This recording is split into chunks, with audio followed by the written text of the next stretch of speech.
키아즘 성경 목회연구원을 찾아주신 구독자 여러분, 안녕하셨습니까? 저희 키아즘 성경연구원과 페트라 신학 아카데미에서는 성경을 키아즘 구조로 해석해서 여러분들과 함께 나누고 있습니다.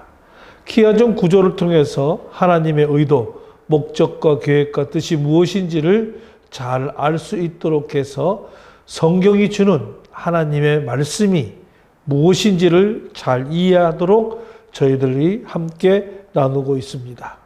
여러분들이 오늘 이 영상을 통해서 많은 은혜가 있기를 소망하며 더 많은 사람들에게 이 말씀이 널리 퍼져서 전도의 효과와 말씀의 사역을 감당하는데 함께하기를 소망합니다. 저희들은 지금 성경 66권을 키아즘 성경으로 다시 재발간하고 있습니다.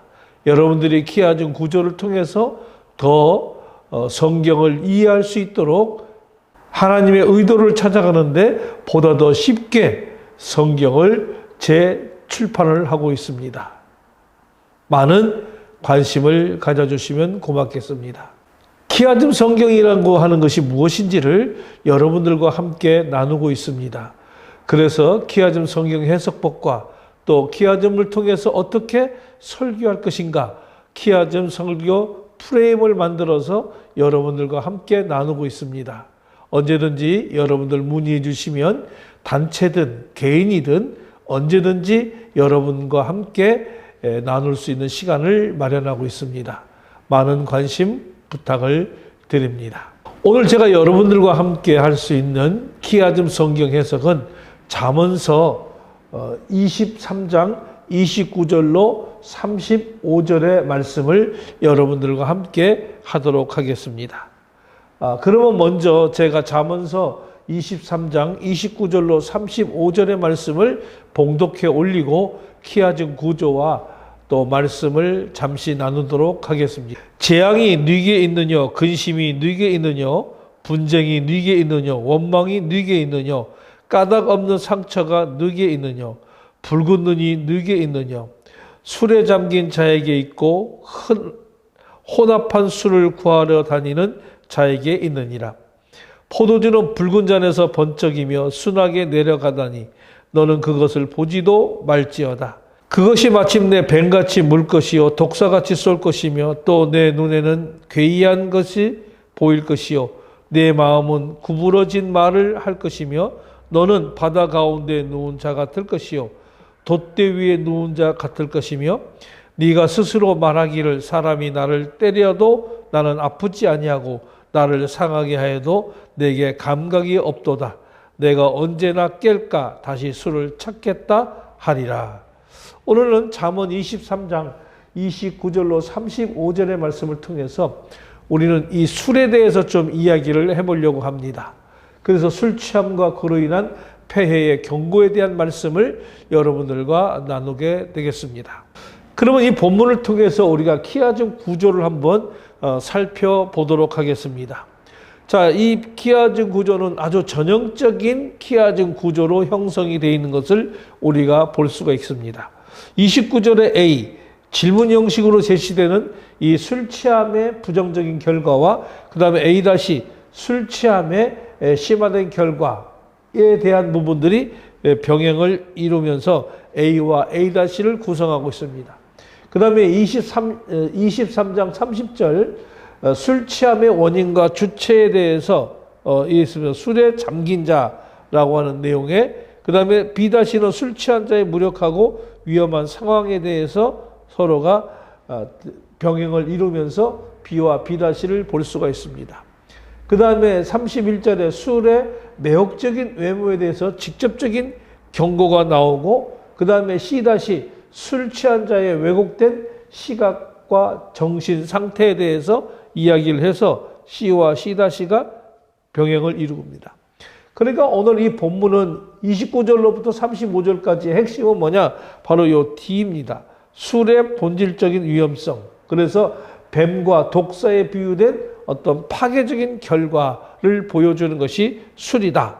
그래서 술의 본질적인 위험성을 이 본문에서는 핵심 내용으로 우리들에게 전해주고 있는데, 자, 이거를 전형적인 우리가 키아즘 구조로, X 구조로 볼 수 있지만 이 내용은 좀 더 점층적인 구조로 볼 수도 있습니다. 점층적 구조로 볼 수 있는데 이 점층적 구조라고 하는 것은 여기서 A, B, C, D, E, F, G 이렇게 해서 순차적으로 이 내용이 확대되어 내려오는 것을 보게 되는 것을 점층적 구조라고 이렇게 이야기하고 있습니다. 그래서 이렇게 전형적인 키아즘 구조로 볼 수도 있고 점층적인 구조로도 우리가 볼 수가 있다라고 하는 것을 여러분들에게 말씀을 드려봅니다. 그러니까 이 내용은 이 술 취함과 그로 인해서 그 폐해를 경고하는 그런 지혜로운 교훈을 담고 있다라고 하는 것이죠. 따라서 본문은 대조와 반복을 통해서 경고의 메시지를 아주 강화하면서 아름다운 키아즘 구조를 형성하고 있고 또 점층적 구조로도 형성하고 있는 것이 오늘 본문의 특징이다라고 말씀을 드릴 수가 있습니다.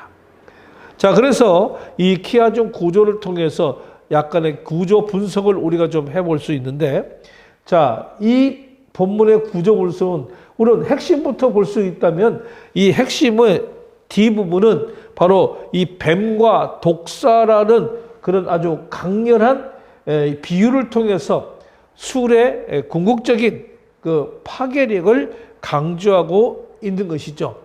이것은 무슨 단순한 어떤 즐거움 뒤에 숨겨진 그런 치명적인 위험을 분명히 하고 있으면서 오늘 이 본문이 전달하고자 하는 가장 중요한 경고다. 바로 핵심 부분이 될 수가 있습니다. 그리고 A와 A-를 보게 되면 이 술 취함의 결과는 단순한 문제에서 벗어나서 중독이라고 하는 극단적이고 자발적인 파괴로 심화가 된다라고 하는 내용을 우리는 볼 수가 있는 것이죠. 그래서 질문 형식으로 제시되는 것을 볼 수 있고 또 파국적인 상실과 그 다음에 A, 술 취함의 재범의 의지를 마무리되면서 독자에게 아주 강한 충격을 주고 있는 것을 볼 수가 있습니다. 그리고 B와 B-를 보게 되면 이 술에 빠진 사람의 상태를 점진적으로 심화시켜 보여주고 있는 것을 볼 수가 있고요. 그 다음에 C와 C-를 보면 술의 유혹적인 면모와 그것에 넘어갔을 때에 발생하는 그런 인지 왜곡을 보여주고 있습니다. 자, 그래서 이 내용들이 병행적으로 이루어지면서 바로 이 유혹에 대한 경계를 강화하고 있는 것을 우리는 구조 분석을 통해서 볼 수가 있습니다. 이렇게 우리가 구조 분석을 통해서 보더라도 이 본문이 무엇을 이야기하고 있는 것을 우리가 그 의도를 잘 알 수가 있고 이해할 수가 있게 되는 것입니다. 바로 이러한 구조는 바로 히브리 문학에서 아주 중요한 내용을 강조하고 또 기억하기 쉽게 만드는 그런 효과적인 문학적인 어떤 장치이라고 말씀을 드릴 수가 있습니다. 그래서 이렇게 쓰는 이유는 바로 독자들로 하여금 또는 그 이야기를 듣는 사람들로 하여금 그 내용의 핵심을 놓치지 않도록 또는 기억하기 쉽게 하도록 이렇게 이끌어주는 문장의 구성이라고 말씀을 드릴 수가 있겠죠. 본문의 내용을 가지고 잠시 살펴보면은 우리가 이 잠언서 23장 29절로 35절의 말씀은 단순히 어떤 술을 마시지 말라고 하는 그런 금지의 메시지를 넘어서 술이 가져오는 심각한 어떤 육체적, 정신적 또는 그 사회적 그 폐해를 지혜로운 방식으로 경고하고 있다. 이렇게 말씀을 드릴 수가 있습니다. 그래서 내적, 외적 고통의 그 원인을 볼 수가 있는데 우리가 본문 29절에서 보게 되면 누구에게라고 하는 내용이 반복적으로 질문을 통해서 술 취함이 어떤 화 또는 근심 또는 다툼, 원망 또는 상처, 붉은 눈, 이 다양한 부정적인 결과를 초래함을 상기시키고 있는 것이죠. 이것은 어떤 개인의 삶뿐만이 아니라 관계적인 측면에서도 그 문제를 일으킨다고 암시하고 있는 것입니다. 그리고 이 30절을 보게 되면 술에 잠긴 자, 다시 말하면 의도적으로 술을 탐닉하는 그런 자에게 있음을 아주 명확히 하고 있는 것입니다. 이것은 어떤 개인의 선택과 그에 따르는 책임을 강조하는 그런 지혜로 접근을 하고 있는 것이죠. 그리고 31절은 술의 어떤 매력적인 모습, 붉고 또 번쩍이며 또 순하게 내려가는, 이거는 이런 데 현혹되지 말 것을 강력히 경고하고 있습니다. 이어서 32절의 말씀은 술의 본질이 결국은 뱀같이 물고 독사같이 쏘는 어떤 치명적인 독과 같다고 선언을 하면서 단기적인 쾌락 뒤에 숨겨진 그리고 장기적이고 파괴적인 그런 결과를 지금 경고하고 있습니다. 그래서 이 구절은 본문의 핵심 메시지로 이 술에 대한 아주 환상을 깨고 현실을 직시하게 만들어주고 있다, 그렇게 말씀을 드릴 수가 있습니다.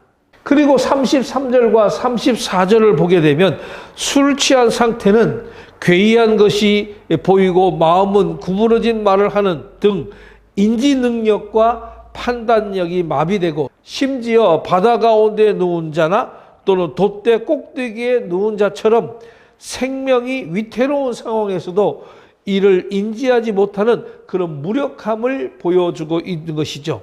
이것은 술이 가져오는 통제불능의 상태를 아주 생생하게 잘 묘사하면서 그 위험성을 강조하고 있습니다. 그리고 마지막 35절을 보게 되면 35절은 폭력을 당해도 고통을 느끼지 못하고 또 깨어나면 다시 술을 찾겠다고 하는 그런 자의적인 중독의 고백은 술이 육체적이고 정신적인 건강뿐만이 아니라 인간의 그 의지까지 지배하면서 파멸로 이끄는 그런 비극적인 현실을 적나라하게 보여주고 있습니다. 이것은 술 취함이 단순한 어떤 일탈을 넘어서 개인을 묶어두는 그런 굴레가 될 수 있다는 것을 경고하고 있습니다. 결론적으로 말해서 잠언서 23장 29절로 35절의 이 내용은 술이 어떤 일시적인 매혹에 속지 말고 그 내재되어 있는 치명적인 독성과 또는 파괴적인 결과를 직시하라고 하는 그런 강력한 경고를 우리들에게 주고 있습니다. 그래서 본문은 아름다운 키아준 구조를 통해서 이 술 취함이 초래하는 외적인 문제부터 시작해서 어떤 내적인 인지 왜곡, 그리고 극심한 위험, 그리고 최종적으로 중독으로 인한 파멸적 의지까지 아주 점층적으로 보여주고 있으면서 지혜로운 삶을 위해서는 술을 금하고 멀리해야 함을 분명하게 이 말씀은 선포하고 있습니다. 이거는 시대를 초월해서 오늘날에도 아주 우리들에게 경각심을 주는 아주 귀한 지혜의 말씀이다 라고 말씀을 드릴 수가 있습니다. 그러면 이 본문이 주는 신학적인 메시지가 무엇인가 라고 하는 것이죠. 잠언 23장 29절로 이 35절의 말씀은 바로 이 술 취함과 그로 인해서 파멸적인 결과를 경고하는 그런 본문입니다. 이거는 단순히 어떤 도덕적인 권면을 넘어서 인간의 선택과 책임, 그리고 죄의 본질, 그리고 참된 지혜가 무엇인지에 대해서 우리들에게 깊은 어떤 신학적인 통찰을 제공해주고 있습니다.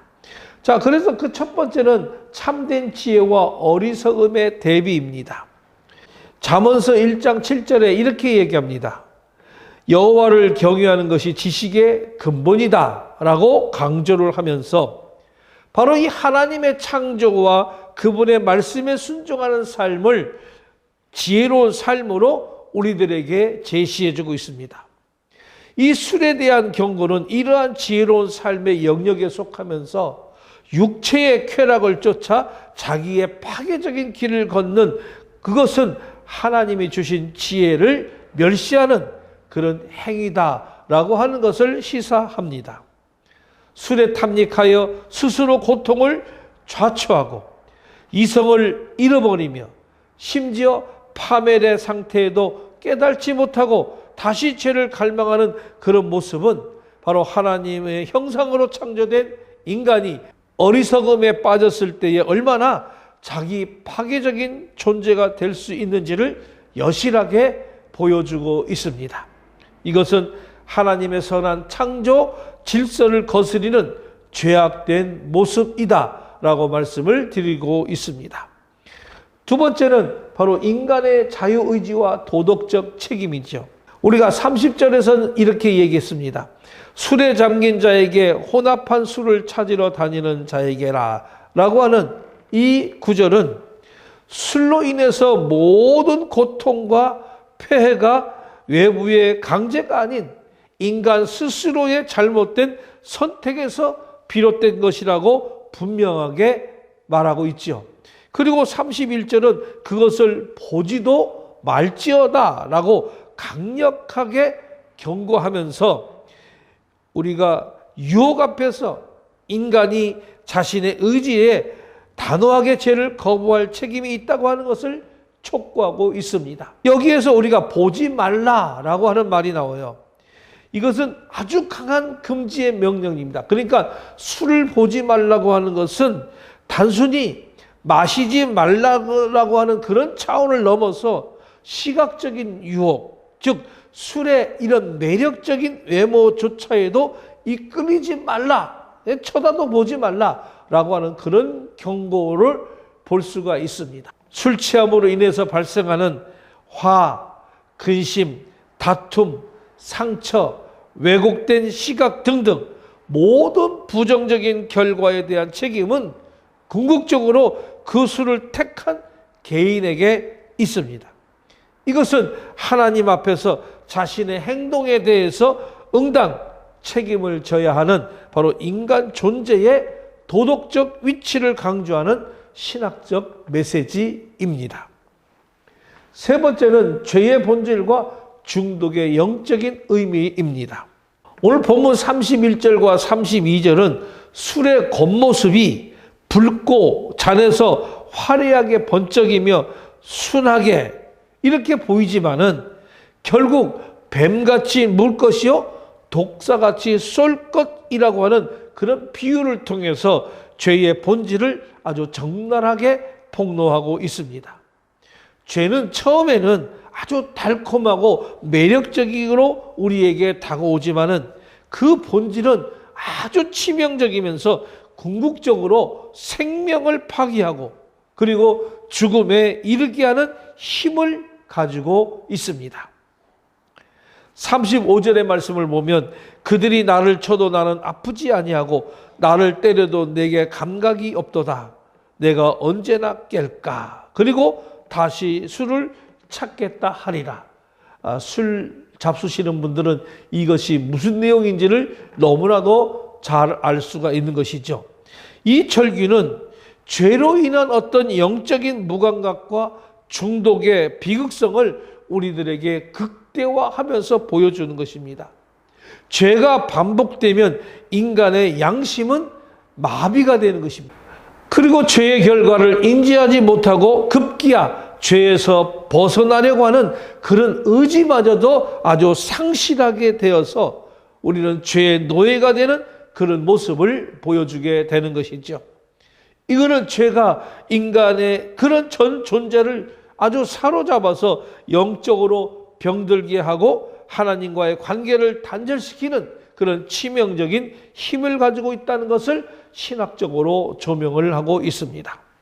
네 번째는 신약 성경의 적용, 그래서 몸의 성령의 전이라고 하는 그런 사상입니다. 우리가 이 구약적인 잠언의 내용을 신학적인 관점에서 이 본문은 더욱 깊은 의미를 지닌다라고 말씀을 드릴 수가 있겠죠. 고린도전서 6장 19절로 20절에서 바울 사도는 이렇게 이야기합니다. 너희 몸은 너희가 하나님께로부터 받은 바 너희 가운데 계신 성령의 전인 줄을 알지 못하느냐? 너희는 너희 자신의 것이 아니라 값으로 산 것이 되었으니 그런즉 너희 몸으로 하나님께 영광을 돌리라. 이렇게 선포를 하고 있습니다. 잠언서 오늘 본문 23장 29절로 35절의 경고는 이 술에 대한 탐닉이 바로 육체와 정신을 해치는 그런 행위이면서 이는 곧 성령의 전을 더럽히고 몸으로 하나님께 영광을 돌리지 못하게 하는 그런 죄임을 강력하게 교훈을 하고 있습니다. 그리스도인들에게 몸은 단순히 어떤 육체가 아니라 하나님이 영이 거하시는 거룩한 처소이기 때문에 더욱 경건하게 관리해야 한다고 하는 것을 우리들에게 일깨워주고 있는 것이죠. 자, 이 내용의 결론적인 내용을 이야기하면 술의 표면적인 유혹과 그로 인해서 폐해를 넘어선 이 심오한 신학적인 메시지를 담고 있다 말씀을 드릴 수가 있습니다. 이 본문은 우리에게 하나님을 경외하는 그런 참된 지혜가 무엇인지, 그리고 그 유혹 앞에서 인간이 가져야 될 도덕적인 책임은 무엇인지, 그리고 죄의 본질과 그로 인해서 영적인 마비, 그리고 중독의 심각성을 깨닫게 하고 있는 것이죠. 더 나아가 신약 성경의 관점에서는 우리의 몸이 성령의 전임을 기억하면서 거룩하고 지혜로운 삶을 살아가야 할 신앙의 책무를 상기시켜 주고 있습니다.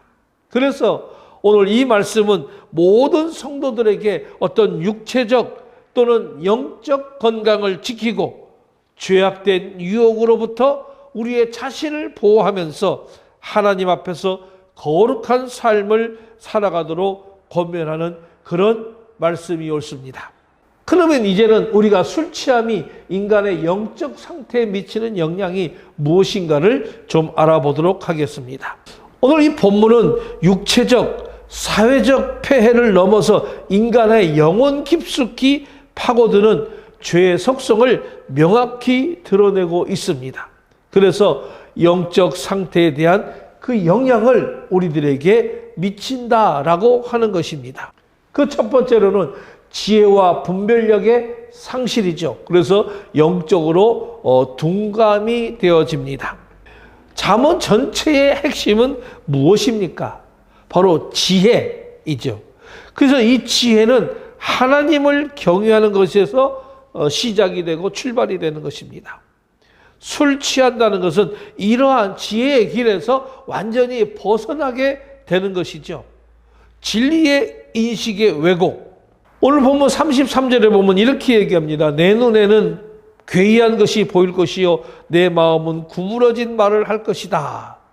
그러니까 술 취한 상태에서는 사물에 있는 그대로 보지 못하고 현실을 왜곡하여 인식하게 된다라고 하는 것입니다. 이것은 영적인 영역에서도 마찬가지이죠.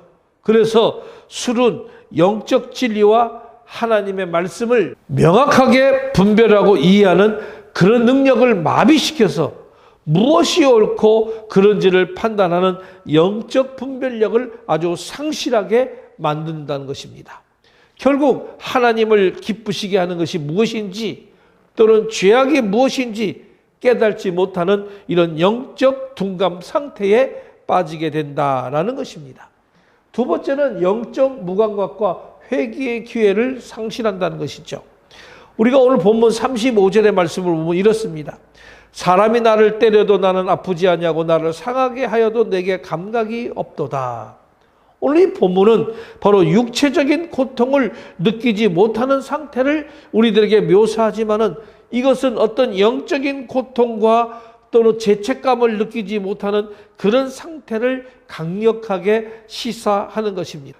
영적으로 술에 취한 상태는 죄가 영혼을 병들게 하고 하나님과의 관계를 단절시킴에도 불구하고 이것을 인식하지 못하게 만든다는 것이죠. 죄로 인해서 하나님의 심판이 다가오고 있다는 것을 알지 못하고 영적인 어떤 경고 신호에 반응하지 못하게 되는 것입니다. 이러한 영적인 무감각으로 인해서 회개로 나아갈 그런 기회마저도 잃게 해서 영혼을 파멸로 이끌 수 있다 된다라고 하는 것입니다. 세 번째는 죄의 속박과 중독의 영적인 굴레입니다. 오늘 본문 35절은 이렇게 얘기하죠. 내가 언제나 깰까 다시 술을 찾겠다 하리라. 자, 이 본문의 말씀은 중독의 비극적인 본질을 우리들에게 잘 보여주고 있습니다. 술에 취한 사람은 그로 인해서 상처받고 괴로워하면서도 정신을 차리면 또다시 술을 찾게 되는 그런 강력한 속박 아래 놓이게 된다는 것입니다. 영적으로 볼 때 이 술 취함은 다른 모든 죄악과 마찬가지로 인간을 죄의 종으로 만든다라고 하는 것입니다. 처음에는 자유로운 선택처럼 보이지만은 결국 이 영혼을 사로잡아 하나님의 뜻대로 살려고 하는 그런 의지를 자체를 마비시키고 죄의 굴레에서 벗어나지 못하게 하는 것이죠. 이것은 바로 사탄이 인간을 묶어두는 강력한 도구가 될 수가 있습니다. 네 번째는 하나님과의 단절 그리고 성령의 소멸입니다. 우리가 신약 성경의 관점에서 그리스도인들의 몸은 바로 성령이 거하시는 거룩한 성전라고 고린도 6장 19절은 우리들에게 교훈하고 있죠. 이 술 취함은 육체를 타락시키고 이성을 마비시켜서 성령의 임재와 역사를 방해하면서 성령을 근심하게 하거나 또 소멸하게 할 수가 있습니다. 하나님과 영적으로 교제하고 그분의 음성을 듣는데 필수적인 이런 맑은 영적 상태를 해치고 하나님과의 친밀한 관계를 가로막게 되는 것입니다. 따라서 술 취함에 탐닉하는 것은 궁극적으로 하나님의 지혜의 뜻이 아닌 세상의 쾌락과 자기 만족을 추구하는 그런 행위입니다. 이것은 세상을 사랑하는 마음이 하나님의 사랑에서 멀어지는 것과 일맥상통한 것이며 영적으로 하나님과의 거리를 벌리게 만들어 놓는 것입니다. 오늘 결론적으로 말씀을 드리면 오늘 본문이 제시한 잠언 23장 29절로 35절의 말씀은 술 취함이 단순히 어떤 육체나 사회생활에 해를 끼치는 것을 뛰어넘어서 우리 인간의 영혼 깊숙이 침투하여 영적인 지혜와 분별력을 마비시키고 죄에 대한 무감각을 가져오면서 결국 인간은 죄의 속박 아래 영혼을 굴복시키는 매우 심각한 영적 문제인 것입니다.